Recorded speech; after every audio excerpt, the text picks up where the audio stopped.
Waller County 911. Yes, ma'am. My name is Rodney Dyess. I need an ambulance and please. Okay, what's going on? I have no idea. I'm afraid to ask. I need some help. Okay, they're en route, sir, okay? These emotional words were spoken by Rodney Dyess during a 911 call on a quiet Tuesday afternoon in Waller County, Texas. His voice was filled with worry and sadness, hinting at the seriousness of what had happened. Blake said her head is somewhere else in the tub. Okay. Okay. That day, a young woman named Angie Diaz lost her life in a heartbreaking incident. Angie was a kind and caring person, known for her warm smile and love for her family and friends. 21-year-old Angie Diaz was described as a happy young woman full of joy. Her co-workers say she was always smiling and a very hard worker. She was a newlywed, just starting a new chapter in her life, when everything changed. Portion of a body dismembered and a residence that was covered in blood. It's a gruesome scene at best. This is Angie's story, a reminder of how precious life is and the importance of taking care of each other. Angie Diaz was a 21-year-old woman with a radiant smile and a kind heart, known for her infectious positivity and unwavering dedication to those she loved. Born and raised in Honduras, Angie had recently moved to the United States to start a new chapter in her life. She married Rodney Dyess, a young man from Texas, in what seemed to be the beginning of a promising future together. Angie worked tirelessly to support her dreams, holding a job at a local business while embracing her new role as a wife. Her family and friends described her as vibrant, compassionate, and full of life, with aspirations that were as bright as her personality. Truthfully, I think everyone loved her here at the store. Not just us here at the store, but all the customers. She was good friends with most of the clients. Angie's journey to the United States was fueled by hope and ambition, a determination to build a better future for herself and her loved ones. Known for her warm demeanor and strong work ethic, she quickly made an impression on everyone she met.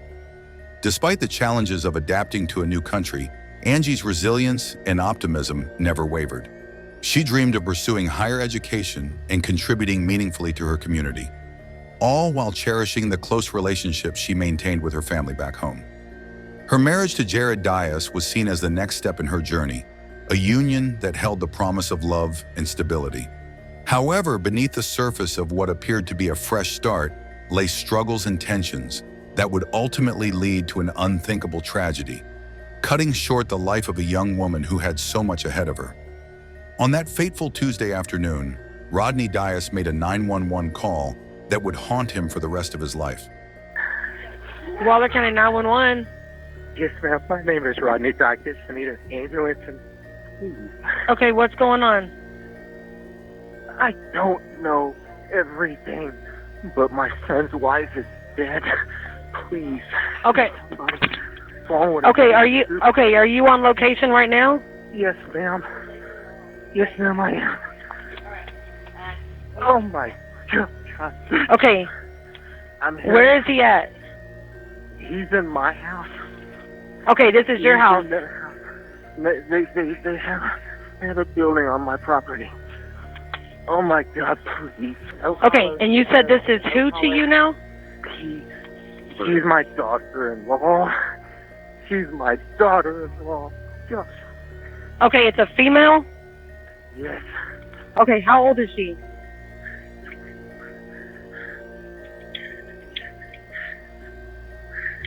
Do you see anything by her, close to her? I just please send somebody. Oh my God, please hurry. There's something wrong with my son. Please hurry. Okay. I'm getting them in. Please. I'm sorry? He has no weapons. He's in my house. He's laying on the floor crying. Please hurry. Okay. Oh my God, damn it. His voice was trembling, almost breaking, as he tried to explain the unexplainable. "My son's wife is dead. Please hurry." The dispatcher's calm questions did little to steady his panic as he grappled with the unimaginable reality unfolding in front of him. As Rodney struggled to articulate what he had discovered, The weight of his words began to reveal the horror awaiting deputies at the Dyess property. Does he have any information? I have no idea. I'm afraid to ask. I need some help. Okay, they're en route, sir. Okay. Okay, so your son, you said the female's husband, correct? He was in the hospital a couple days ago? Yes, ma'am. Sunday night. Okay. Okay. And you said he was hearing things? He said he was hearing things. Not me, him. Right. He was sick. When law enforcement arrived, they found a scene of chaos and grief. Sergeant. I got as far as the doorway. I didn't. Yeah, don't go in. This is a murder scene. Decapitation. It's an ugly spot. Rodney, distraught and pale, could barely contain his emotions as he pointed them toward the converted shed where Angie Diaz's body lay. The family's anguish was raw and overwhelming, with members crying and pacing as deputies worked to secure the area. The weight of the tragedy hung heavy in the air. Where was old redhead? He was sitting down in this chair right here with his mom. Did he say anything to you? He didn't say. As if the property itself was mourning the loss of the young woman who had brought so much light into their lives. Rodney's anguish was compounded by an unbearable duality. He was not only grieving the violent death of his daughter-in-law, but also grappling with the horrifying realization that his own son might be responsible. Do you know these folks, Judge? No. Okay.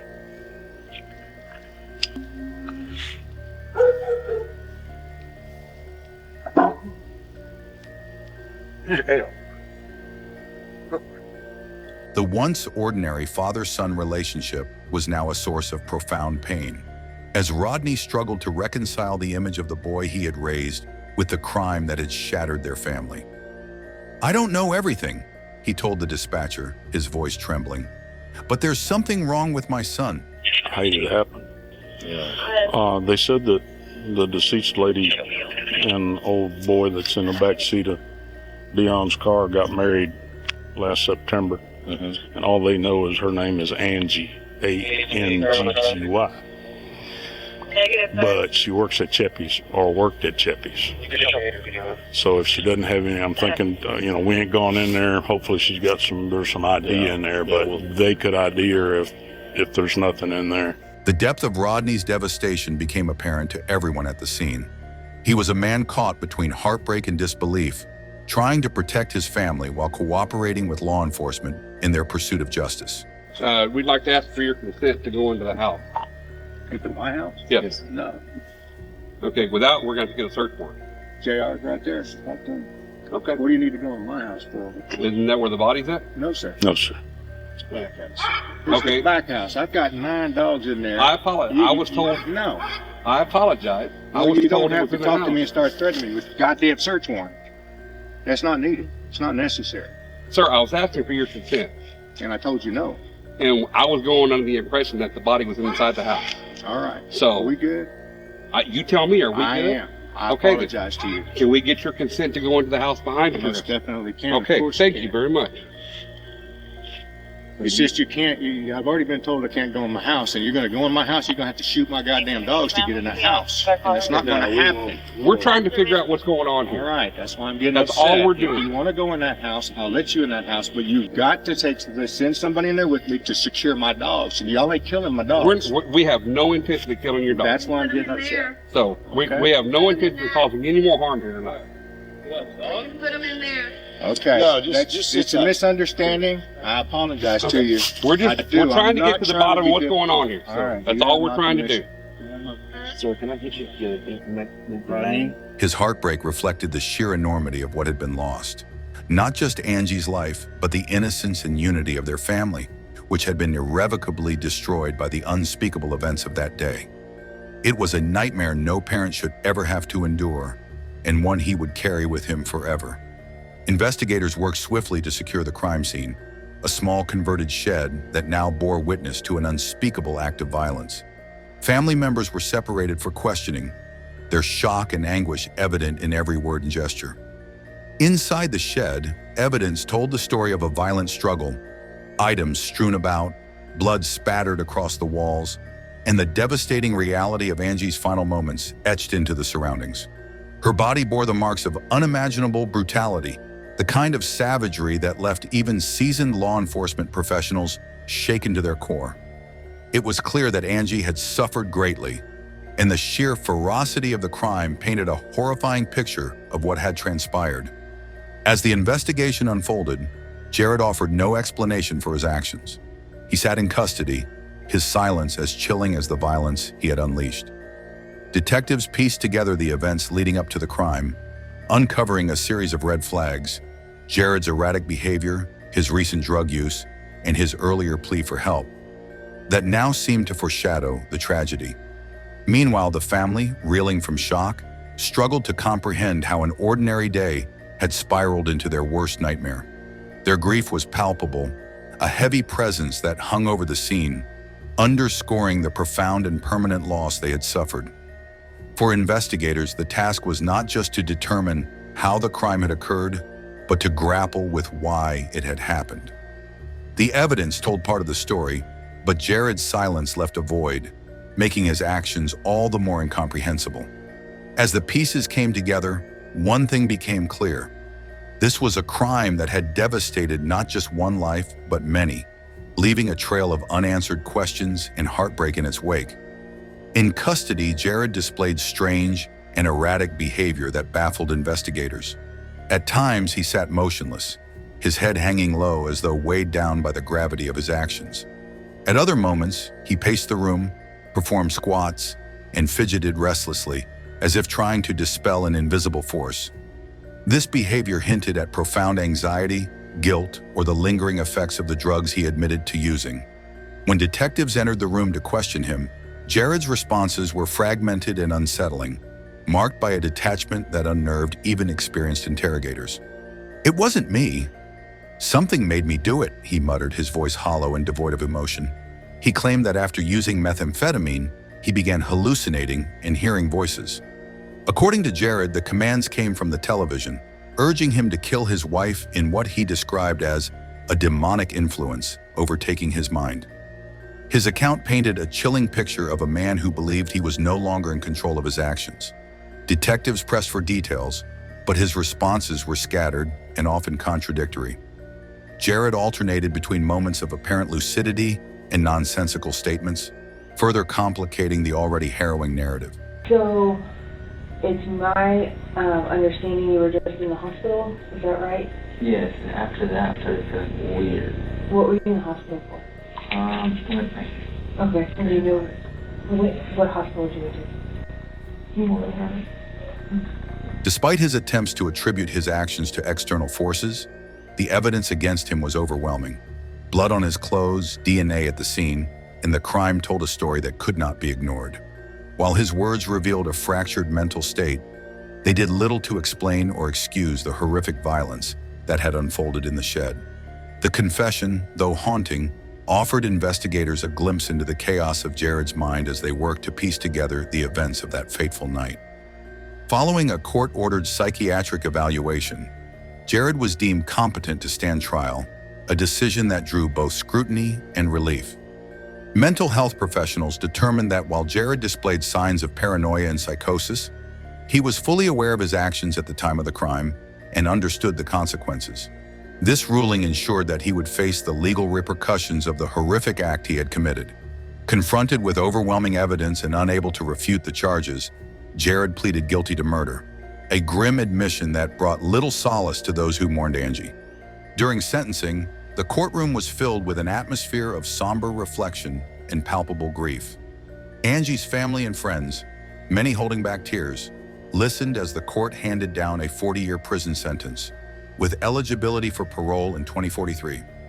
For Angie's loved ones, the sentence was a stark reminder of the magnitude of their loss.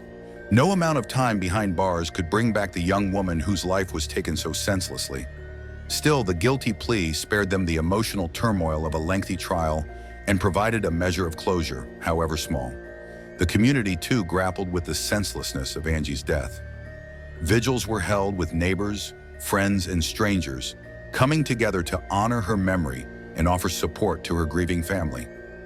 Angie's vibrant personality, Her dreams and her kindness became the focus of these gatherings, a collective effort to ensure her life would be remembered for its light rather than its tragic end. For Jared, the sentence marked the beginning of a long period of incarceration in which he would confront the enormity of his actions. The man who once claimed to hear voices controlling him was now left with silence, a silence that would echo in the stark walls of his prison cell for decades to come. While justice was served in the eyes of the law, the wounds left by this tragedy ran deep, leaving scars on a family, a community, and a life forever lost. Angie Diaz was more than just a victim of a heinous crime. She was a young woman full of life, love, and potential. Her smile could light up a room, and her unwavering optimism inspired those around her. Angie was the kind of person who made friends effortlessly, her genuine kindness and infectious laughter, leaving a lasting impression on everyone she met. To her family, she was not just a daughter or a sister. She was their heart, a source of strength, and a beacon of hope for the future. Angie had dreams that extended far beyond her small corner of the world. She worked tirelessly to build a better life for herself and her loved ones, juggling responsibilities with grace and determination. Her aspirations included pursuing higher education and creating a meaningful, stable future with her husband, dreams that tragically would never be realized. Those who knew her speak of her boundless energy and her desire to make a difference, a reminder of the incredible potential cut short by senseless violence. Her death left a void that can never be filled, a gaping wound in the hearts of those who cherished her. For her family, the loss is profound and unrelenting. The empty seat at the dinner table, the missed birthdays, and the silences where her laughter once rang out are constant reminders of what was taken from them. The community, too, felt the ripple effects of her loss, coming together in collective grief to honor her memory through vigils, tributes, and prayers. Angie's tragic passing is a stark reminder of the fragility of life and the devastating consequences of untreated mental health issues and substance abuse. Her story is a call to action, urging us to address these challenges with compassion and urgency before they spiral into irreparable harm. Though her life was cut short, Angie's legacy endures in the love she shared, the joy she brought, and the memories she left behind. Her family and friends are determined to ensure that her light continues to shine, even in the face of overwhelming darkness. This tragic case underscores the devastating consequences of untreated mental health struggles and substance abuse, reminding us of the fragility of life and the far-reaching impact of unchecked pain. Angie Diaz's life was stolen in a moment of unimaginable violence, a senseless act that ended her bright future and left a community shattered. Jared's future, too, is forever altered, confined now to the stark walls of a prison cell where he must grapple with the weight of his actions and the lives he irrevocably changed. For Angie's loved ones, the pain of her loss is a constant, unrelenting presence. Her absence is felt in every quiet moment, in the milestones she will never reach, and in the memories her family will never get to make. Yet Angie's memory endures as a beacon of love and joy, a testament to the vibrant life she lived. Her laughter, kindness, and dreams continue to inspire those who knew her, urging them to honor her by cherishing the relationships they hold dear. This case also serves as a stark reminder of the importance of addressing mental health and substance with empathy and urgency. These struggles, if left unchecked, can lead to catastrophic outcomes that affect not only individuals, but entire families and communities. For those battling these issues, help is available, and seeking support can be the first step toward healing and prevention. Angie Diaz's story is both a tragedy and a call to action, a reminder of the importance of early intervention, open conversations, and accessible resources for those in need. Though her life was cut short, her legacy lives on in the hearts of her family and friends, urging us all to strive for a world where such tragedies are prevented and every life is given the opportunity to thrive. If you or someone you know is struggling, reach out. Help is available, and it can make all the difference.